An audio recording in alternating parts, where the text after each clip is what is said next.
term professional athlete gets thrown around because it makes them sound super impressive and important, but the reality is they are professional entertainers. That's why they get paid so much money, so that they can entertain us. But what they forgot, the players, what they either forgot or never, they fail to ever realize is, to them, when they think about entertainment, entertaining us, the people that pay them, they think like especially when it comes to like the All-Star game, that means dunks, that means alley-oops, that means 50-foot three-pointers. Like that's what they think is entertaining to us. But they're wrong.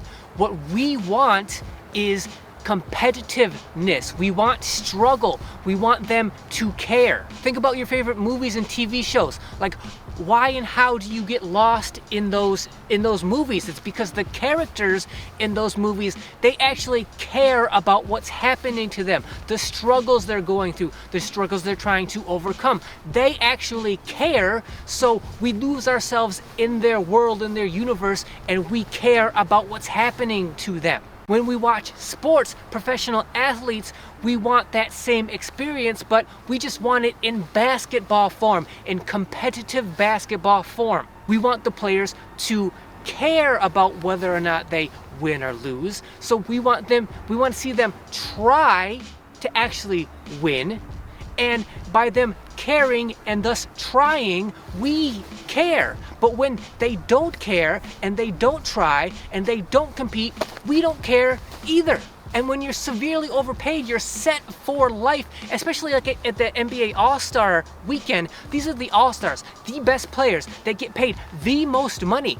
They are spoiled. They don't care. Why should they? Why would they? Back in the day, in the 70s and 80s, before Magic and Bird, blew up the NBA and made it mainstream, and then Michael Jordan took it globally. Before then, there were players in the NBA who had to have day jobs, or at the very least, they had to have additional jobs in the summertime, in the NBA off season, because the NBA just didn't pay enough money. But yet and still, those players still played professional basketball every year because they loved it.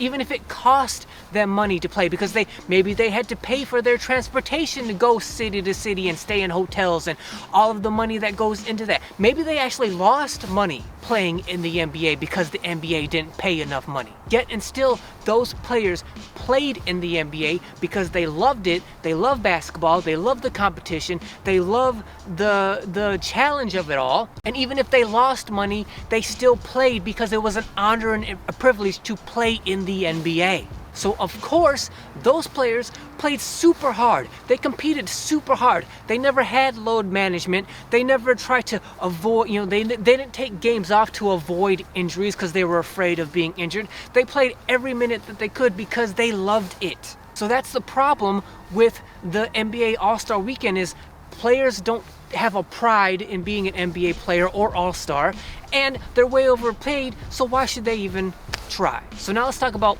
what we can actually do to actually at least try to have an impact and help solve this problem.